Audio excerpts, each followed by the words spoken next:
yow laa ñaan nag ñaanuma Cheikh yow laa ñaan. ah Cheikh jox ñu ndogo ñun ñëpp. man yow laa ñaan am naa si droit ah. am nga ci droit de ay.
C'est déjà mais doom bi mat àggul matul foofu ndax kenn kii dafay ndaw boo gis rek soleil dagg nañ ko mais kii du fi def kii amul coloration boo génnee rek mais ñeeri dagg moom vraiment ñu ngi dox ñoom rek ñoo fa nekk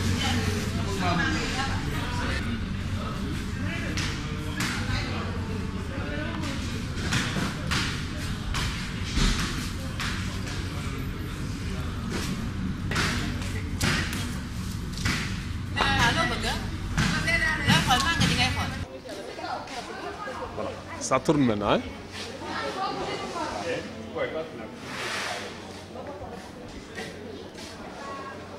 Voilà, regardez. Bonjour, Cheikh, et présenté.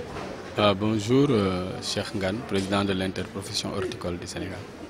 Voilà, donc nous sommes ici dans votre station de conditionnement à Noflay. Une toute petite présentation d'abord de la station. La station ici, c'est une infrastructure qui est appelée le Feltiplex, qui est une réalisation, on peut dire, du gouvernement du Sénégal, avec l'appui de la Banque mondiale, dans le cadre du projet de promotion des exportations agricoles, le PPA, qui a vécu de 1997 à 2002. Donc c'était un projet pilote qui est venu accompagner le développement de la filière horticole d'exportation. Et l'une des demandes essentielles, c'était des stations de conditionnement modernes que la profession avait demandé. Et c'est dans ce cadre que cette infrastructure a été réalisée, mise en location à la disposition aujourd'hui de 4 opérateurs exportateurs de fruits et légumes. Et chaque année, il y a un appel d'offres qui est fait et les gens soumissionnent. Et un dépouillement est fait, et une sélection est faite. Donc cela a permis depuis lors d'améliorer considérablement la qualité des produits du Sénégal, surtout au niveau post-récolte, donc conditionnement, stockage, réfrigération, parce que c'est vraiment une station qui répond aux normes du point de vue de la qualité de l'infrastructure. Nous avons aussi des vestiaires en face et des toilettes aussi en face. Voilà. Alors, Cheikh, son destin se confond avec l'horticulture et avec les organisations professionnelles qui évoluent dans cette filière de la CEPAS à nos jours. Beaucoup d'eau a coulé sous les ponts, Cheikh. Oui, c'est vrai que ça commence à prendre un peu de temps parce que c'est depuis 1985 pratiquement que je suis entré dans la profession de production maraîchère pour ensuite, depuis 1986 aussi, commencer à être sur le marché international. Donc cela a été un choix dicté par un contexte qui était là. Un moment, dans les années 80, les diplômés de l'enseignement supérieur avaient des difficultés à trouver de l'emploi salarié et c'est comme ça que les choix ont été faits dans les différents secteurs. Alors, vous savez qu'en politique, on parle de transhumance, en presse, on parle de changement d'organes, mais qu'est-ce qui explique un peu? Alors, qu'est-ce qu'il y avait d'abord avant la CEPAS? Et de la CEPAS à l'ONAPES et aujourd'hui à la coopérative des horticulteurs, qu'est-ce qui explique n'est-ce pas, tout ce parcours-là, pour ne pas dire tout ce... Est-ce qu'on peut l'appeler transhumance? Non, je pense que c'est une continuité dans le bon sens, parce que quand on est arrivé dans cette filière,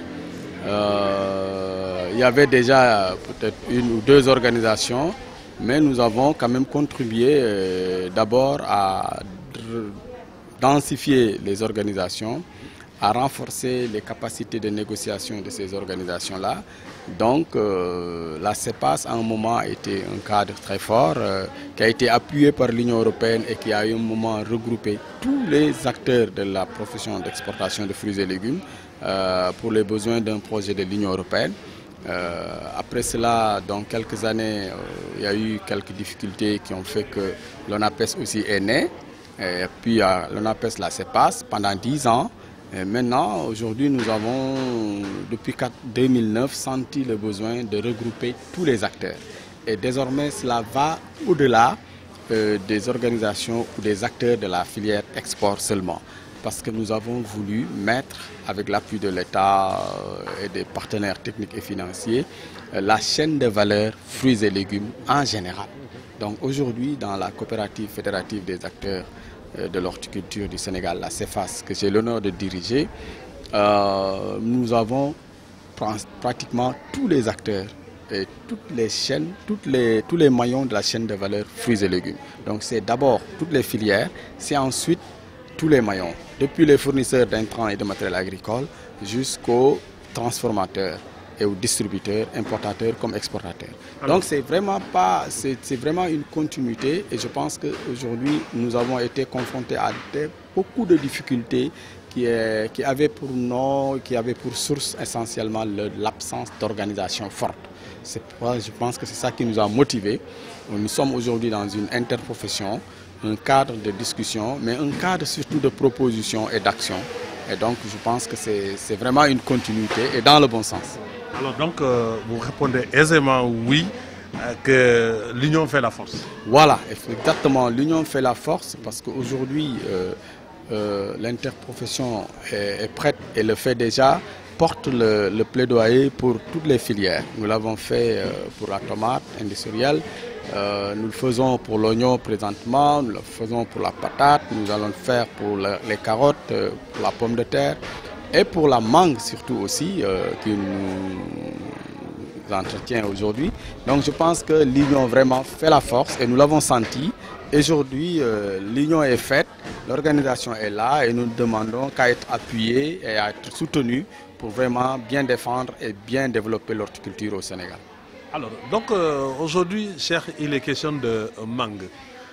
Vous êtes une des figures, n'est-ce pas, dans cette filière, ou dans, je sais comment il faut l'appeler, et comme vous venez de présenter tout de suite votre station de conditionnement, mais il faut nous parler de la mangue. Parce que les gens, nous mangeons, c'est un fruit de grande consommation au Sénégal, mais beaucoup ne savent pas qu'est-ce que c'est que d'abord la mangue. D'où vient la mangue? Peut-être je ne saurais pas trop être très historique du point de vue de l'origine de la mangue en général, mais tout ce que je peux dire, la mangue qui est essentiellement exportée au Sénégal, à partir du Sénégal, c'est les variétés américaines qu'on appelle les Kent et les Kate. C'est des variétés qui ont été introduites au Sénégal par la recherche en partenariat avec le CIRAD, je pense. Et c'est dans ces mêmes années que cette même mangue, ces mêmes variétés ont été introduites aussi en Côte d'Ivoire, au Burkina Faso, au Mali et au Sénégal. En Guinée aussi, en Guinée-Conakry. Alors, ces pays-là ont en commun la période de production et de récolte qui passe à partir du mois de février jusqu'au mois de mai. Et par nature, naturellement, la production de ces variétés au Sénégal est tardive, elle est décalée par rapport aux autres pays. Ce qui fait que nous, présentement, nous sommes au mois de juillet, nous sommes en pleine production d'exportation de mangue, alors que nos voisins, tous les autres pays de la sous-région, ont fini depuis la fin du mois de mai leur exportation de mangue. Je pense que c'est ça le challenge, c'est ça vraiment l'intérêt. Donc c'est une variété qui est introduite ici et c'est une variété qui naturellement est produite, c'est des variétés qui sont produites plutôt aux États-Unis, au Brésil, Mexique, Chili, etc. Mais la région ouest africaine peut servir de mangue à l'Europe et à l'Afrique de février jusqu'en septembre ou même voire octobre. Donc je pense que c'est là un développement énorme à faire et il y a un intérêt particulier parce qu'aujourd'hui il y a des milliers et des milliers de familles de la zone des Niayes et de la zone sud et de la zone centre qui vraiment vivent essentiellement de cette mangue. Parce que la mangue est valorisée désormais avec l'exportation. Mais donc il y a plein de chantiers qui restent parce que sur le potentiel peut-être actuellement de 50 000 tonnes de production de ces variétés améliorées et des variétés greffées, nous n'exportons que moins de 10 000 tonnes pour le moment. Ce qui veut dire qu'il y a une marge de progression. Nous ne transformons qu'une partie très fine aussi de cette production. Cela veut dire aussi qu'il y a un chantier du point de vue de la valorisation par la transformation pour donner au mieux de la valeur à cette grande filière qu'est la mangue. Donc je pense que pour résumer, et à côté de ces variétés améliorées, nous avons aussi toutes les variétés locales et cela fait une production de plus de 100 000 tonnes annuellement au Sénégal. Donc je pense que les autorités de ce pays devraient davantage regarder du côté de cette filière stratégique pour l'appuyer parce que aujourd'hui, peut-être 60% des productions sont naturelles au Sénégal, des productions de mangue. Et vraiment, l'homme ne fait pas beaucoup, n'agit pas beaucoup sur ces mangues. Il n'y a pas d'irrigation, il n'y a pas de fertilisation, il n'y a pas beaucoup d'entretien, ça vient naturellement. Et je pense qu'aujourd'hui, nous sommes à des niveaux... Quelles sont les conséquences de l'absence de cela, ça fait ces que techniques? Les conséquences, c'est qu'aujourd'hui, donc, Là où vous allez trouver dans d'autres pays, je peux citer le Brésil ou l'Israël, des rendements qui voisinent les 30-40 tonnes à l'hectare, nous sommes au Sénégal à moins de 10 tonnes à l'hectare. Le commun, c'est d'ailleurs moins de 5 tonnes à l'hectare. Donc cela veut dire que si jamais il y a un appui qui est fait autour de cette filière, on aura beaucoup plus encore de production et ce sera encore beaucoup plus rémunérateur pour tout le monde parce que cela nous permettra aussi d'être beaucoup plus compétitifs dans le marché international. Et la consommation locale, elle est estimée à combien? Non, je pense que d'abord ce qu'il faut savoir, c'est que dans la mangue, il y a déjà un fort taux qui se perd sous l'arbre. Parce que aussi la production de mangue au Sénégal coïncide avec la saison hivernale, comme vous le voyez actuellement. Et avec l'hivernage, il y a déjà, présentement, c'est un ennemi peut-être qu'on peut considérer de passager, même s'il commence à être là depuis 2004, c'est la mouche des fruits. Mais au-delà de cette mouche des fruits, il y a les pourritures, s'il y a beaucoup d'eau, il y a d'autres nuisibles insectes qui sont là. Donc, déjà sur l'arbre, je disais, il y a une perte de l'ordre de 20-30% et dans des années même plus. Et en plus de cela, je pense tout le reste, il y a une autoconsommation de par la vente locale. Et il y a aussi la partie qui va à l'export. Je pense que si nous sommes encore beaucoup plus organisés et mieux entrepreneuriat, nous pourrons fournir la mangue aux pays voisins pendant cette période parce qu'il n'y a qu'au Sénégal qu'on trouvera la mangue présentement dans la région. Alors, en dehors de la mouche et les pourritures, est-ce qu'il y a d'autres maladies de la mangue qui nécessitent l'intervention peut-être des services techniques? Ah oui, un des fléaux essentiels que nous connaissons dans la mangue, en tout cas du point de vue de l'exportation, c'est ce qu'on appelle l'anthracnose. L'anthracnose est une maladie qui nous pose beaucoup de problèmes parce que c'est un dégât qui est à l'intérieur du fruit. Et ce dégât, vous ne pouvez pas le voir à l'œil nu et vous ne pouvez pas non plus le voir tant que la mangue n'est pas suffisamment mûre. Alors que nous, la mangue que nous exportons, nous la cueillons pas très mûre. Donc, ce qui fait quand la mangue fait ce voyage, par bateau surtout, 6 jours, quand en Europe elle rentre dans les mûrisseries, vous voyez tout de suite les dégâts. Si on vous présente cette mangue, vous pouvez même dire que ce n'est pas la mangue que je vous ai envoyée. Donc ça, vraiment, cela mérite une attention particulière des pouvoirs publics et des partenaires du Sénégal pour qu'on regarde de plus près sur l'anthracnose, pour qu'on s'entende d'ailleurs, parce qu'il y a même, nous avons reçu des étudiants doctorants de l'université qui ont fait des recherches sur l'anthracnose, mais je pense que cela n'a pas été suffisamment vulgarisé, ces résultats n'ont pas suffisamment été divulgués et je pense qu'au-delà de la recherche, nous devons faire de l'action autour de l'anthracnose. Donc ça, ce n'est qu'un exemple. Mais les services techniques, notamment la DPV, sont sur le terrain. Et chaque fois qu'il y a une manifestation d'un insecte nouveau ou qui fait des dégâts, ils font très vite et on agit. Et je pense que c'est tout l'intérêt aussi de faire de la vigilance au niveau des frontières aussi, pour ne pas prendre n'importe quoi. Donc voilà, donc je pense qu'il y a affaire sur la mangue. Mais l'anthracnose reste à côté de la mouche des fruits, un des fléaux essentiels qui gênent vraiment les producteurs de mangue. Alors, est-ce que ce fléau est transmissible à l'homme? Non, je ne pense pas. C'est un dégât. Si on parlait Wolof, c'est ce qu'on appelle le neboukhel, qu'on voyons sur les fruits. Donc, ça reste dans la mangue. Voilà. Donc, Cheikh, aujourd'hui, s'il y a un message fort, n'est-ce pas, à l'endroit peut-être aussi bien des producteurs, que vous avez parlé tantôt peut-être pour les pouvoirs publics, ce serait quoi? Mais le message, c'est de considérer que la mangue est une filière stratégique, est une filière qui peut être source d'intégration pour la CEDEAO. Parce que depuis le Nigeria, en passant par tous ces pays, nous avons de la mangue. Nous n'avons pas les mêmes variétés, nous n'avons pas la même période de production. Cela veut dire que si au niveau État, au niveau régional, au niveau intégration, la mangue pouvait être un produit stratégique d'intégration.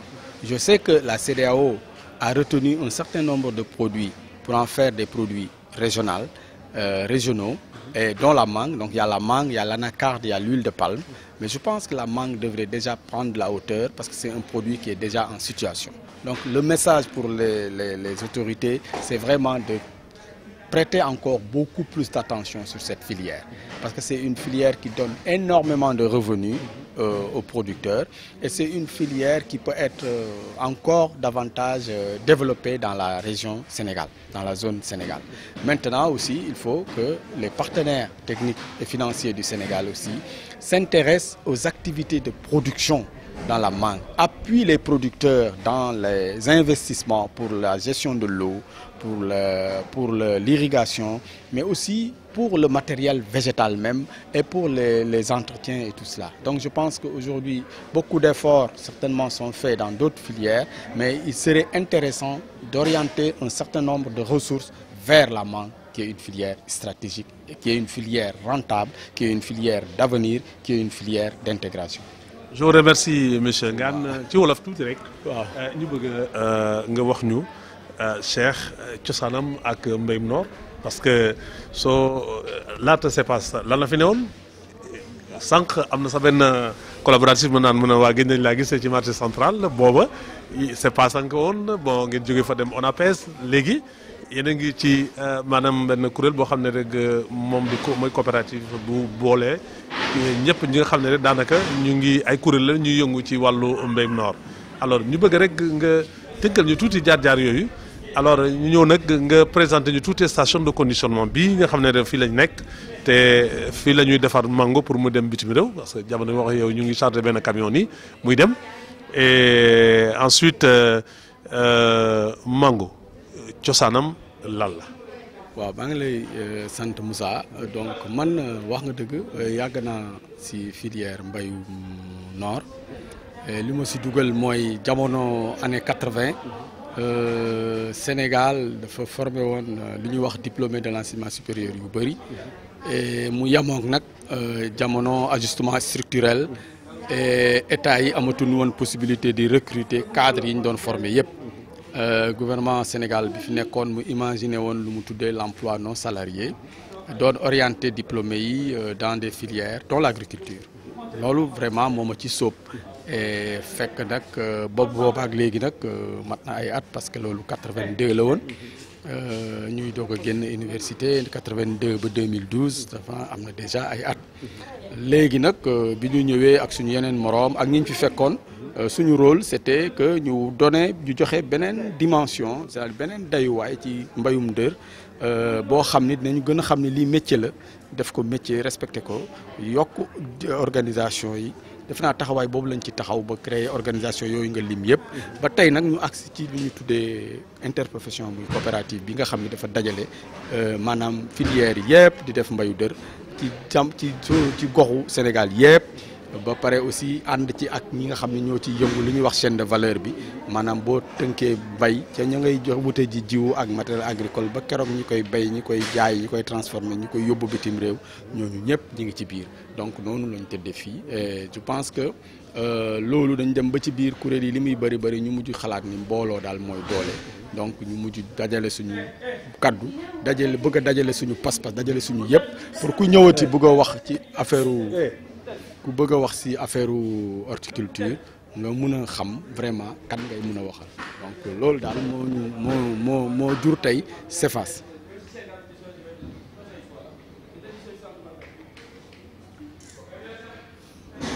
Il fait le gendarme, ok. C'est le patron. Allez. Coupez tout. Allez.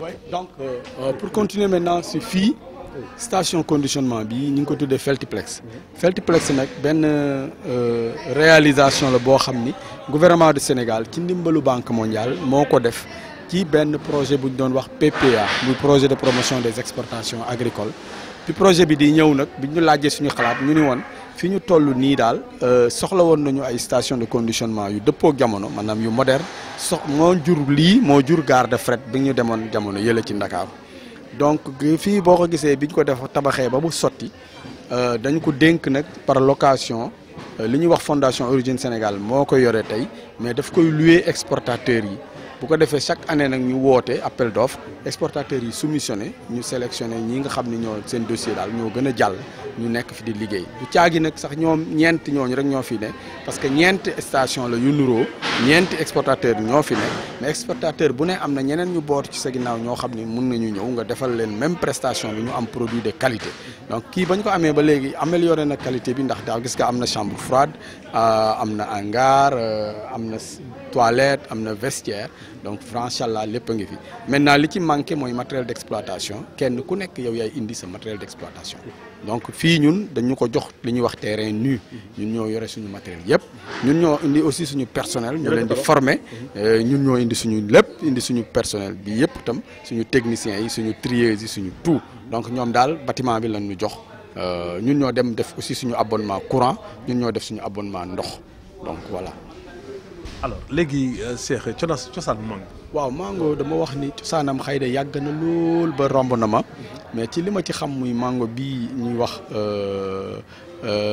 li ñuy yóbbu bitim réew muy variété améliorée ñu bëri gën ko xam ci Kent ak Kayit cosaanam mooy année 70 la ñu dugg Sénégal te boo ko fi ñi ko fi dugal muy chercheurs yi partenaire u Sénégal yi yaakaar naa CIRAD la ni mu ko dugalee Sénégal ci même jamono bi la ko dugalee Mali dugal ko Guinée Conakry dugal ko Burkina Faso dugal ko Côte d'Ivoire donc ñooñu ñëpp ñu amandoo ko yàlla def réew yooyu ñoom seen mango mooy ñorandoo mooy li ñuy wax weeru février ba keroog mois de mai Sénégal nag yàlla dimbalee ko baaxee ko mango moom di ñor mois de juin ba ci biir nawet ba fii nu toll nii ñoo ngi juillet day ñor ba feroog ñuy dem août ba même septembre loolu moo tax mango boobu ba mu ñëwee ñoom bi ñu ko gisee fekk mango bi comme ni ñu ko waxee ay variété américaine la Amérique la jóge léegi nag Amérique googu boo demee Mexique tey wala nga dem Brésil ak réew yooyu la fay def ci mango macha allah at mépp ñoom la ñuy am mango at mépp te mango ma wax la ko mooy garab bu nga xam ni nit mën na ci def loo xam ni at mu nekk nga koy am at mi yëpp nga koy am lu caagi nag day ñor ci nii ñun ñoo ko bàyyi noonu rek mais soo demee Brésil boo duggee ci tool yi mën na rëy yii mango ñi ngi tóor yii ñi ngi koy witt yii ñi ngi rak ba keroog at yëpp noonu lay demee donc mango bi nag li ci am solo moom mooy tey bu ñu commencé exporter xëy na ci fukki at ak nangam rek la toll yeneen réew yi ñoo ci jiitu waaye tey ñu ngi ciy romb tey lu ñuy wax 8000 tonnes d'exportation def nañ ko daaw 8500 mais 8500 boobu ndaw na trop par rapport ak li nekk fii ndax mango ji ñuy exporté bi romb na 50 000 tonnes te mën na ko gën a bëri léegi nag loolu moo tax am nañu jéego yu bëri yuñ ci mën a def te itam transformation war nañ ko mën a sóob ci mango parce que mango jus yi bëri yi ngay gis ak yeneen façon xeetu transformation ITA def na ci ay recherche yu bëri am na lu mu ci génne yow xam nga ko loolu buñ ko boolee mango bi kon mën nañ ko gën a jox encore beneen gëdd beneen dayo mu gën a jariñ nit ñi li ma ci mën a xam daal mooy tey ci zone u Niayes ak zone Casamance ak zone centre Sénégalais yu bëree bëri ñu ngi am yaakaar ak di dund ci mango ndax at mu jot mu yàlla mun na leen baaxe mu dem léegi nag am na jafe-jafe ndax am na ruur bu ñuy wax mouche des fruits bu fi nekk depuis 2004 te yaakaar naa ni dama koy wax toujours xeex ak song bi ñu ko war a songaguñ ko parce que tey boo fi déggoon Mara Dieng Thiary criquet pèlerin di nga gis ni ci gouvernement di jógee ak ni ci partenaires yi di jàppe waaye mouche moom dafa mel ni dañ ko bàyyi rek ak ñi nga xam ni ñoo ko séq muy ñun ak baykat yi te loolu def naa néew nañ ci doole trop donc foofu il faut ñu jàppale ñu. am na beneen feebar am na beneen feebar bu ñuy wax anthracnose loolu mooy nëbu xel nëbu xel nag li tax mu gën a dangereux mouche bi sax ndax mouche bi sax bu jamee mango bi mën nga ko gis ci kaw comme donte am na loo ci mënul gis mais boo gis nga moytu ko nëbu xel nag mango bi danaan cum comme ñun surtout bu ñuy exporter duñu ko dagg mu ñor day xaay ñu dagg ko bu tukkee def juróom-benni fan ci gaal gi bu àggee foofu ñoom buñ ko dugalee ci seen néeg yooyu ñuy ñorale buy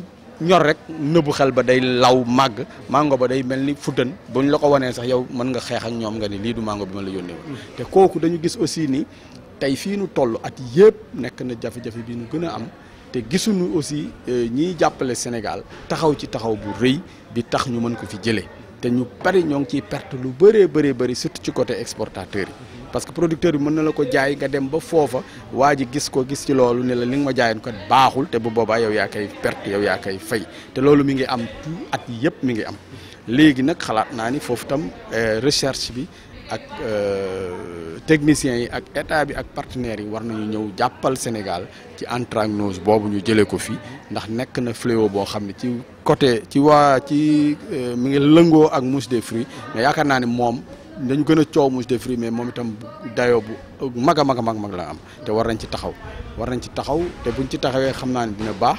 leneen li ma la mën a wax ci mango mooy wax naa ko mango nekk na produit boo xam ne tey ci Afrique de l'Ouest li ñuy wax CEDEAO sax ci boppam commission de l'agriculture bu CEDEAO jël na ñetti produit ci Afrique mu ni daf koy gën a jox doole gën ko jox gëdd muy mango muy huile de palme muy anacarde mais mango li tax mu am importance mooy nga jógee Nigéria dem Ghana dem Bénin dem Guinée dem Guinée-Bissau dem Gambie dem Mali Burkina Sénégal foo ci dem am na mango te mango yi du ñu ñorandoo ñii dañuy ñor di ragal ñeneen ñi ñor di da ko commencé jor donc nekk na produit boo xam bu ñu ko toppee saytu ko ñun mën nañ ci taxaw ci intégration taxawaay boo xam ne dina nekk loo xam ne dina jëriñ mbay ak économie Afrique économie CEDEAO.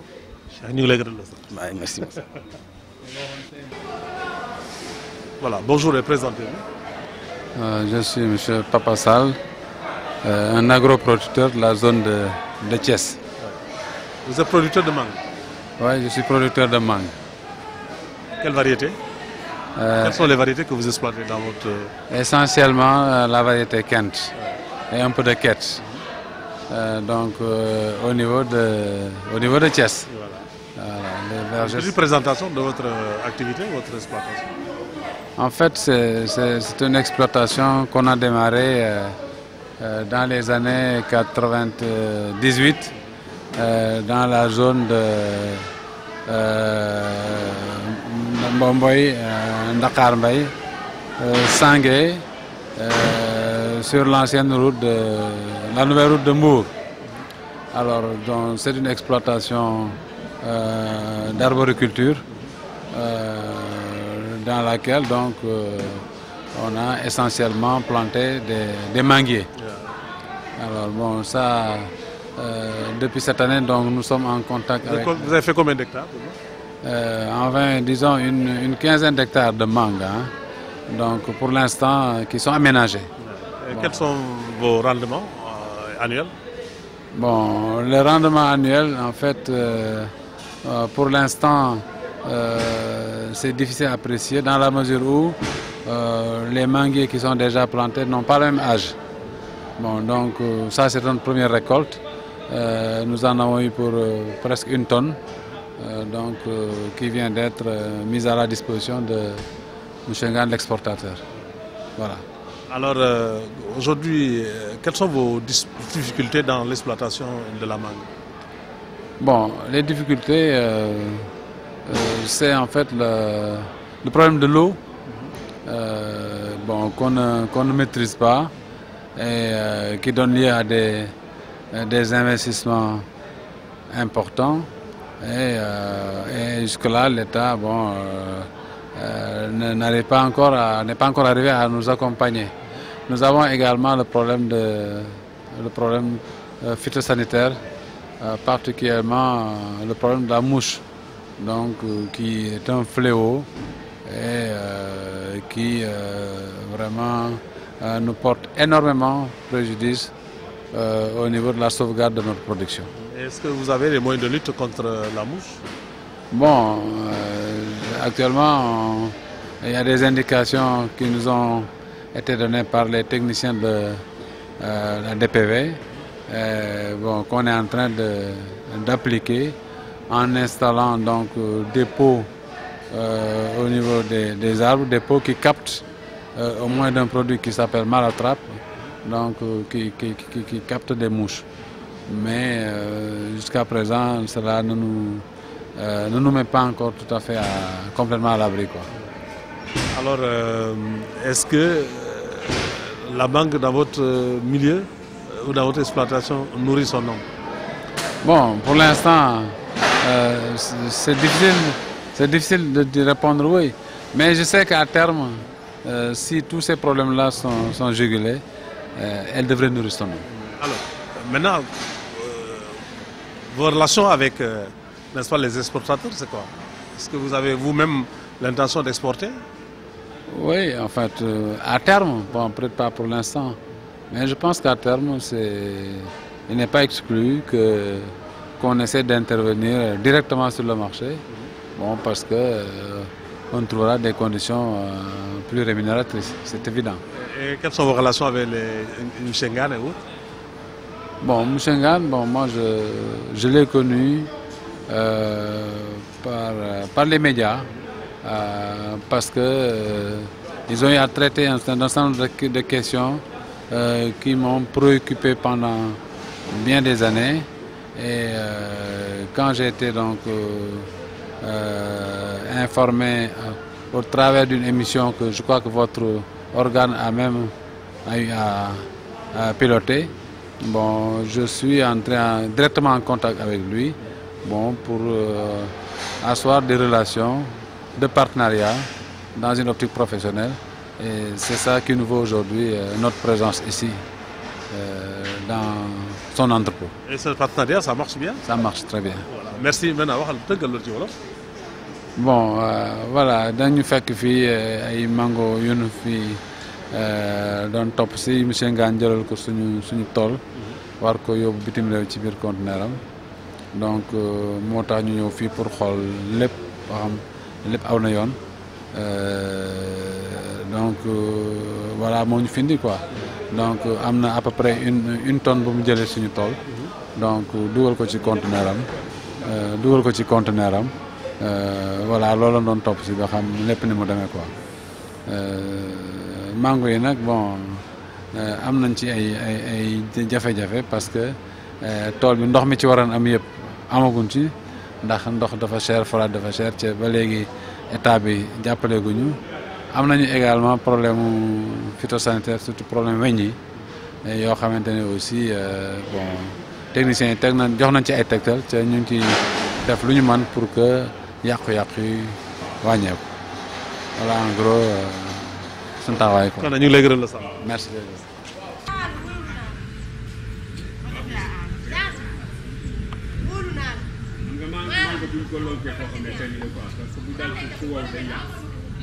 mango bu fekkante ne da nga koy log foofu ci tool bi dafa nooy sax mën naa daalu du def benn effet quoi mais bu fekkee boobu dafa nekk.